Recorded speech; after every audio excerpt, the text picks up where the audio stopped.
Hello and welcome to State of the Economy.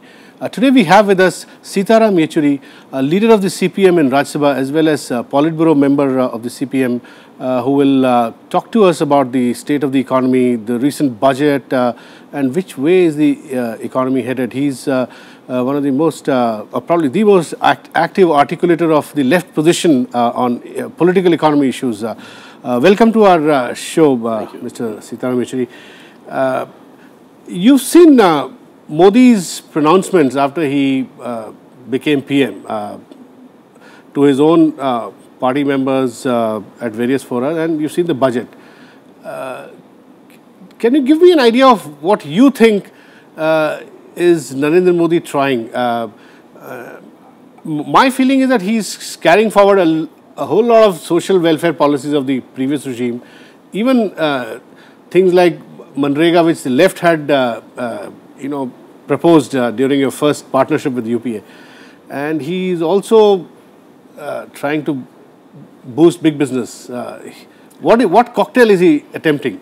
Well, I think, I would agree with you, but I think that's not the whole story. What I think Mr. Narendra Modi is trying to convey and what the budget has conveyed is that essentially there is a continuum in the economic policies in the country.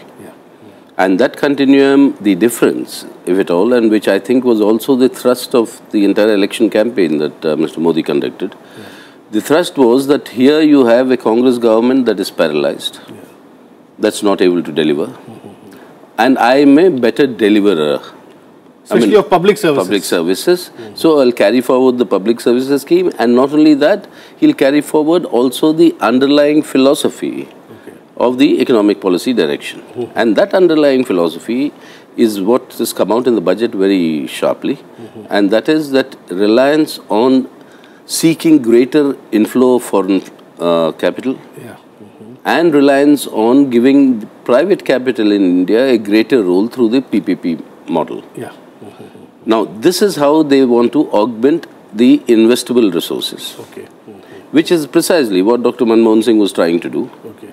But this augmenting of investable resources, I think that is where the weakness between, weakness with Dr. Manmohan Singh and Narendra Modi, the same weakness continues.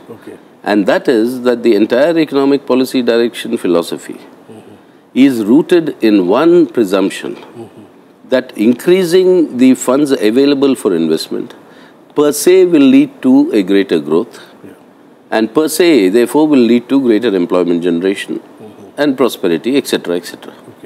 Now, the drawback, both in Dr. Manmohan Singh's and in Narendra Modi's philosophy, it was jobless growth. Exactly. No, not merely jobless growth, but the point is greater investment is perfectly fine. It's good. But the point is that what is produced by that investment has to be consumed, no? Unless people are able to buy what is produced, there can be no growth, no profits, nothing will happen. So merely making investable funds available is not going to really kickstart the economy. Now you have a global situation, sluggish global economy. World trade is declining. Your exports are naturally declining, and you can't really expect the turnaround there very soon or immediately. So you have to, by force, rely entirely on your domestic market. Now, unless you increase the purchasing power in the hands of the people, it's not possible for you to really grow. Essentially, you're saying that incomes have to be broad-based enough to guarantee future growth. Absolutely. And instead, what are you doing? Public welfare measures, fine. Greater foreign inflows also, if you succeed. That's good. Greater private participation, okay. But people don't have money to buy. On the contrary, because we are bringing in the entire question of fiscal discipline, you are trying to cut down on subsidies, which means increasing prices further, which is what is happening. And greater the inflation rate, the less the disposable income in the hands of people, even those who are earning. So net result is what?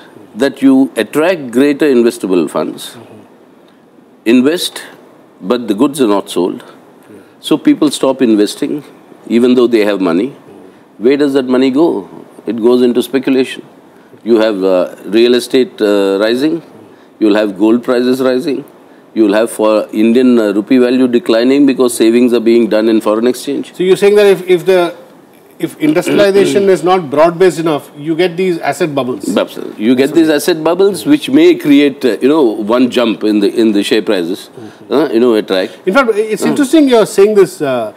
Yechury, because one narrative is, which now people concede, is when India got, like other emerging markets, huge inflows between 2002 and 2008-9, when you got 8.5% growth. One charge, as it were, against India is that India could not use all this money productively and did not create a broad-based industrial framework, enough broad-based, enough to generate new employment, etc. Exactly. And now people across the spectrum, left and right, both, they admit, like Arun Shourie some time ago was saying that although you had 8% growth between 2002 and 2010, but the employment absorption, which was supposed to be 10 million a year of new labor entering the market, it was less than a third of that. In fact, some say even 10-15% of, yeah. Precisely. So there's a structural problem. So how do you think, how does left analyze this? You see, you get 8% growth, but you don't add to organized employment. I mean, that's what I was hinting at in my earlier reply. You see, you have this 8% growth, but that 8% growth is lopsided in the hands of just a few. So you have the creation of two Indias. You'll have the largest growth of, billionaires in US dollar terms. But you'll have the largest number of malnutrition children, the largest number of, impoverished people. No, both these coexist. Also, a large number of subsistence employment. There's a data which shows that since 1991 until now, 100 million new employment created is entirely in the informal sector. Correct. A lot of self-employed within Precisely. that. And what is happening today, if you look at the organized workforce in the country, it's less than 6%. 94% is in the unorganized sector, where it's basically survival. It's not really something of prosperity. So where is the structural problem? The structural problem is that those who have money are making more money. Those who do not have money are not finding avenues to make that money, so that they can be assets to the economy. Now, what we have been saying for donkey's years, let's say Stiglitz has now written a new book which has become an international bestseller, The Price of Inequality. The higher the levels of inequality, there's an economic price you're paying where your growth rates are lower. Now, what is the solution to this? Yeah, what is the solution? The solution to this, in my opinion, is that India requires, and it may sound strange coming from a communist, but what India requires is a New Deal. A New Deal, yeah, okay. What Roosevelt did for the US economy. That is that you have, there's no dearth of resources in the country. You have to tap them, use them for public investment and build your much needed infrastructure. This is it's very interesting what you're saying, because Roosevelt's election campaign was happy days are here again. Somewhat similar to Modi's election campaign. But Roosevelt, after coming to power, he used public investment as the main thrust, main lever to give employment. But I don't think Modi's strategy, although he says that Sarkari Khazana Garibon ke liye, and he's also saying that by 2022, every household will have a roof over its head, 24 hours water supply, 24 hours power, Shiksha, Suraksha. Do you see a Rooseveltian at least dream there? You see, a dream maybe, but dreams, remember, are always an escape into the wonder world. You require a vision. You require a vision to realize that. And Roosevelt had that vision, which was also, theoretically, philosophically, a contribution of Keynes. Exactly. It was Keynesian. Keynesian. State intervention. And that's why I'm always accused in the parliament of the earlier finance minister. Would say you're a Keynesian fundamentalist. I'd say I'd rather be a Keynesian fundamentalist than be a fiscal fundamentalist. The point is, no economy, even by theory or practice, any economist worth his salt will tell you, without a deficit, the economy cannot grow. Now, what manageable limits will you keep? It internationally acceptable is a 3% deficit. Now, you have a situation where your tax forgone, according to the budget papers, is much larger than your fiscal deficit. Okay, the government says 1/2 of that is in litigation, you can't recover that, etc. Forget that. Recover what is recoverable. You still have something like 3 lakh crores annually, which the government can use to build our infrastructure, which is woeful. And remember, all these civil engineering marvels in the US were all built at the time of the New Deal. Even East Asia. East Asia, and including Hitler's autobahns. He built them for the movement of his army, but that was the infrastructure that was built. So the point is, without state investment, it is not possible. And unfortunately, the Modi government slogan of "Achhe din aane wale hain," soon the people's slogan will be "Hamare purane din lauta do." I mean, they were better off, because the dream that you have given people can be realizable only if this policy trajectory is changed. You continue the same policy trajectory and you ask people to believe that the dream can be realized, it's just not going to happen. So you're saying that if this government explicitly comes up with a public investment vision, absolutely, then you think things can go in a different direction? Of course, and I think not only things can go in a different direction, but India will really then emerge as one of the emerging economies. Now look at your NSS data. Look at any data that's officially. Employment generation has fallen, like you correctly said, to even third or even a fourth of what it used to be a decade ago. Or what is needed to exactly. provide employment to new people entering the market. And you have these bubbles, stock market bubbles, which are just bubbles at the top. And remember, it was not a Marxist, but Keynes who said, who wrote, saying that finance capital is like a bubble on the lake. When it expands to cover the whole lake and it explodes, it carries all the muck from the bottom.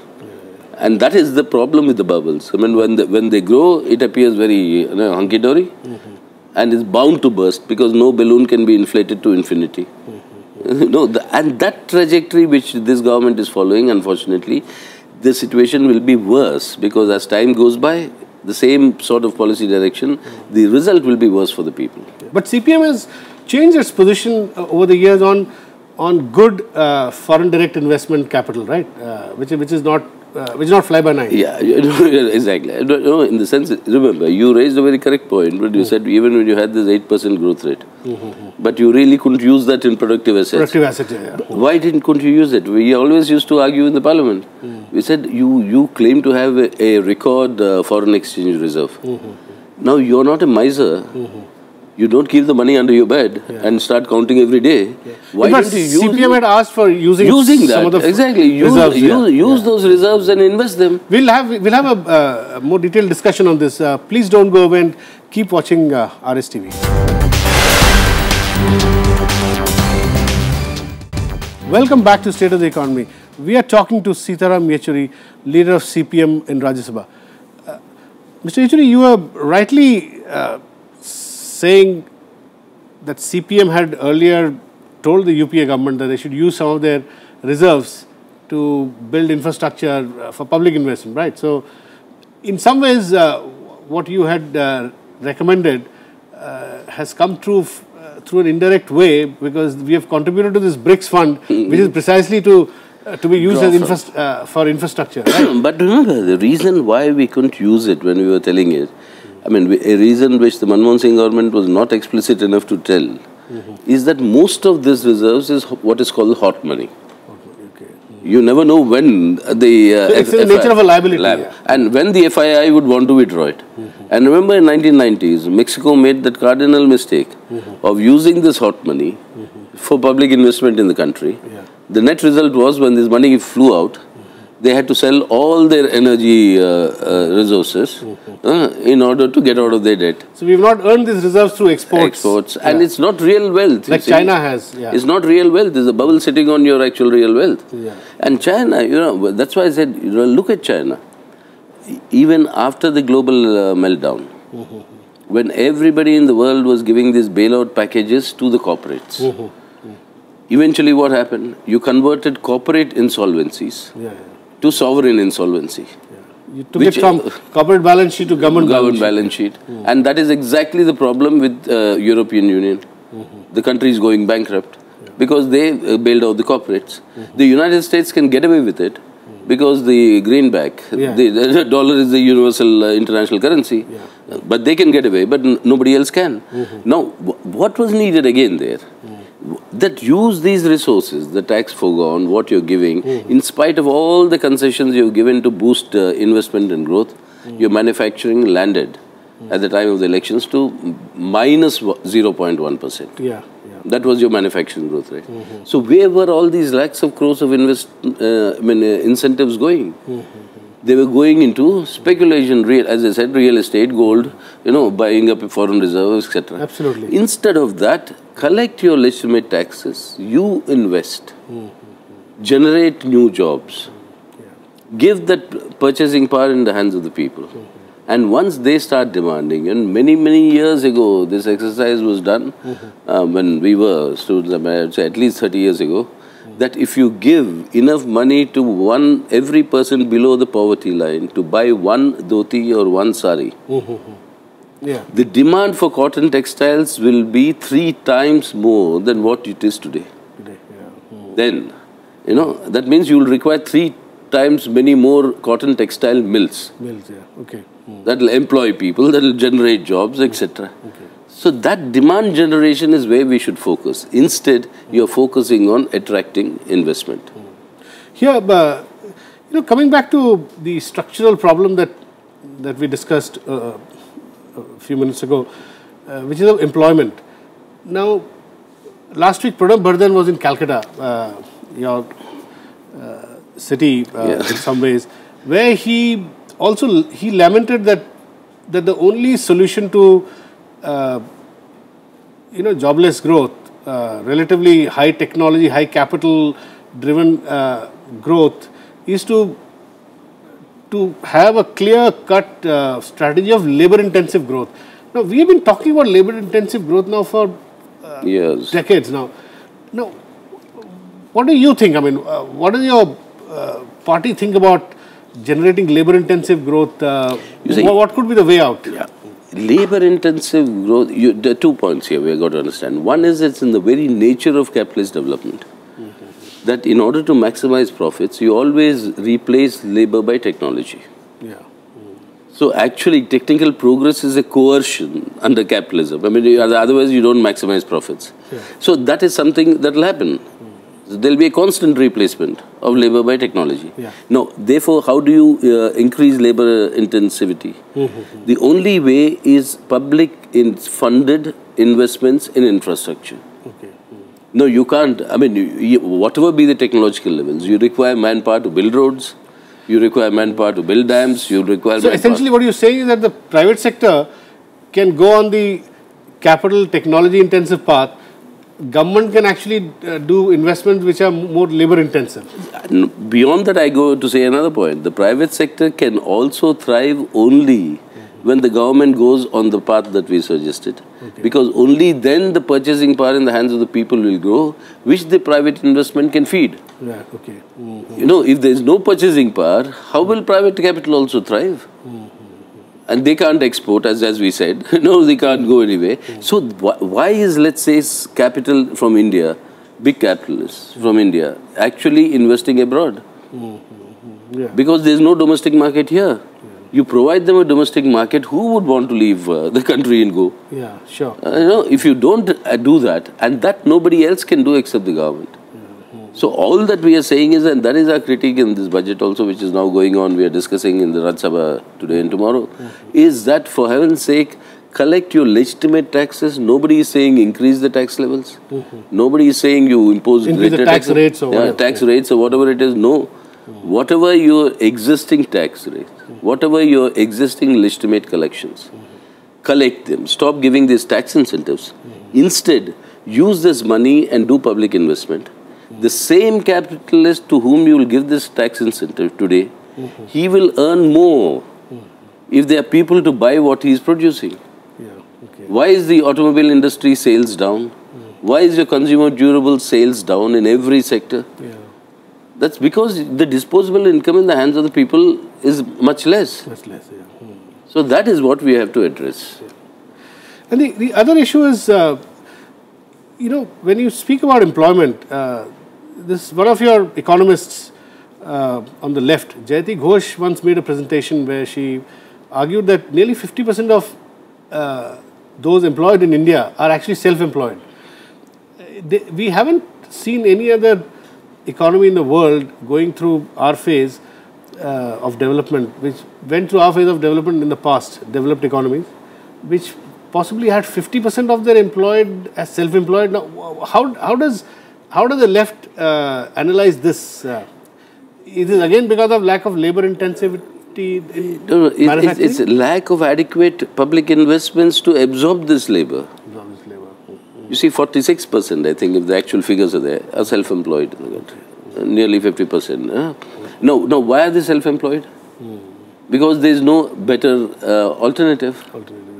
Now, if you provide them this, and that is what Rega was supposed to do. When we had initially insisted with the UPA1 government that you do this, the idea was not merely a dole. Yeah, you had also suggested asset creation. Exactly. In many states, assets are being created. Right? They are being created. Depending on the district collector's initiative, right? Exactly. Now, instead of the district collectors, we said where the panchayat system is working, involve the panchayats. I mean, it's happened with our experience in Bengal, in many places. It's happening even today. You decide from Delhi that you will build, roads, let's say. That particular panchayat in that village says, for heaven's sake, we don't have drinking water. What we require is wells. So if that is a priority, why did you do that? Somebody else will need embankments so that the lands are not... So you kind of decentralize the use of... Give different states choice of their asset creation, right? Exactly. I know. Let them create assets which they require most. So this will be a labor intense... This is like employment producing public investment. Exactly. Where asset is also getting created. Absolutely. On the private sector side, Mr. Yechury, I want to pick your brains on this new debate about labor reforms. Now, labor reforms is popularly understood by people as hire and fire. Now, I'm not talking about this hiring and firing policy. I'm saying that small manufacturers today are disincentivized to hire more people, labor-intensive manufacturers, people who make things which don't need big capital or technology. They don't keep hire requisite number of people on their rolls because of this Inspector Raj that exists in the comes from the Labour Department. You constant harassment of whether you have some fire equipment here or there, whether your bathroom is of this size or that. So would you, if you leave aside hire and fire policy, would you agree that labour laws need huge reform to free the small manufacturer from this Inspector Raj? You see, the Inspector Raj operates which has nothing to do with labor. Because big business doesn't get affected by Inspector Raj because they manage the inspectors. That is the misfortune. But Inspector Raj doesn't affect the actual labor or the production. It only talks if your safety conditions. And now that is something, if you say that we should forsake, I wouldn't agree. Now you have a fire escape. You have a toilet. These things are necessary, that's the point. And secondly, remember, when you're talking of 94%... But can't they be implemented through a self-certifying audit mechanism? Absolutely. Once in a year, somebody goes and checks. So the solution is not labor reform. The solution is actually the administrative reform. Administrative within labor... within the labor administration area of production, industry, small industries, small manufacturing, etc. So that is where you need certain corrections. It's an administrative problem. It's not really a labor law problem. It's not a labor law problem. And 94% of your labor, as we talked earlier, is unorganized. So it's a labor administration problem. Exactly. It's a labor administration problem. So you deal with it at that level. Instead of trying to create a big divide at the outset by saying we want labor laws. So CPM would support labor administration reforms. Exactly. That we are, in fact, we are in the forefront, and anybody you ask, any well-meaning industrialist will tell you, they come to us and saying, please start your union. We would like to, discuss politically and the issues with the workers, rather than, have commission unions and things like that. Let's not talk about that. But that's, so the point is, we have always been talking. The only trade union in the country which has been for at least 40 years now, talking about what is called work culture, has been the CITU affiliated to us. So now that is a different area altogether. What is being projected now, labor reform means only hire and fire. Of course, I didn't mean that at all. So that's why I clarified. Exactly. So you see, we have heard this from Narasimha Rao's time. what is called the safety net. Safety net, yeah. What have you created in these, So it's more about, yeah, you're right, it's more about administration reforms. Exactly. Thank you very much, Mr. Sitaram Yechury, for talking to us. That's all we have in this edition of State of the Economy. We'll be back with you next week. Thanks for watching.